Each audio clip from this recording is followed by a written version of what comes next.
আমাদের যে নিরাপত্তা ঝুঁকি ভারতে খেলার ক্ষেত্রে, সেই নিরাপত্তা ঝুঁকি পরিস্থিতির কোনো পরিবর্তন ঘটে নাই। আমাদের যে নিরাপত্তা ঝুঁকির যে আশঙ্কা তৈরি হয়েছে, এটা কোনো বায়বীয় বিশ্লেষণ বা ধারণা থেকে হয় নাই। এটা একটা সত্যিকারের ঘটনার থেকে হয়েছে, যেখানে আমাদের দেশের একজন সেরা প্লেয়ারকে উগ্রবাদীদের কাছে মাথা নত করে ভারতীয় ক্রিকেট বোর্ড তাকে ভারত থেকে বের করে দিয়েছে, সোজা কথা বের করে দিতে বলেছে। তো এখন আইসিসি যে টুর্নামেন্টটা তো ভারতেই হবে। আইসিসি আমাদেরকে যতই বলুক নিরাপত্তা আশঙ্কা নেই, আইসিসি নামে তো আলাদা কোনো দেশ নাই।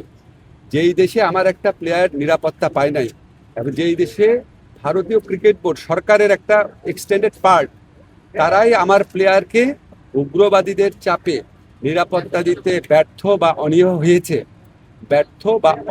হয়েছে, সেই দেশেই খেলা হচ্ছে। সেই দেশের পুলিশ, সেই দেশের সিকিউরিটি এজেন্সিরই দায়িত্ব হবে ক্রিকেটারদেরকে নিরাপত্তা দেওয়া।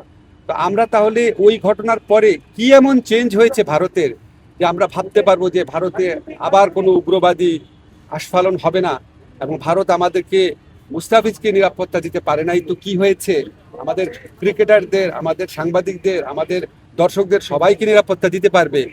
এটা আমরা কিসের থেকে কনভিন্সড হব? আমাদেরকে এই বিষয়ে কনভিন্স করার জন্য আইসিসি কোনো চেষ্টা করে নাই। আইসিসি আসল যে ইনসিডেন্ট, সেটাকে বাদ দিয়ে তার স্ট্যান্ডার্ড যে সিকিউরিটি প্রসিডিউর সেগুলো নিয়ে আলোচনা করেছে।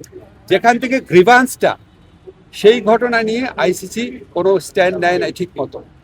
এমনকি ভারত সরকারের পক্ষ থেকে যে আমাদের কনভিন্স করানোর চেষ্টা করা যে যেই ঘটনাটা ঘটেছে মুস্তাফিজের ক্ষেত্রে এটা একটা আইসোলেটেড ঘটনা, বা আমরা এটার জন্য সরি, আমরা এই ব্যবস্থা নিচ্ছি, তোমাদের দর্শক, তোমাদের সাংবাদিক, তোমাদের খেলোয়াড়দের জন্য কোনো রকম যোগাযোগের চেষ্টা করে নাই, কোনো রকম কনভিন্স করার চেষ্টা করে নাই।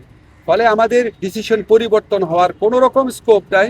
আমরা এখনো আশা করব, আমরা মনে করি আমরা আইসিসি থেকে সুবিচার পাই নাই, আমরা এখনো আশা করব আইসিসি সুবিচার করবে। আমাদের যে বিশ্বকাপ খেলার যে অধিকার, যেটা শ্রীলঙ্কাতে আমাদের খেলার সুযোগ রয়েছে, এরকম বহু নজির পৃথিবীতে আছে যে অন্য একটা ভেন্যুতে সিকিউরিটি রিস্কের কারণে খেলা হচ্ছে, আমাদের এখানে জেনুইন সিকিউরিটি রিস্ক আছে। আমরা এখনো আশা ছাড়ি নাই, আমরা আশা করব আইসিসি আমাদের জেনুইন সিকিউরিটি রিস্কটা সুবিবেচনার সাথে নিয়ে আমাদেরকে শ্রীলঙ্কায় খেলার সুযোগ করে দেবে বিশ্বকাপ।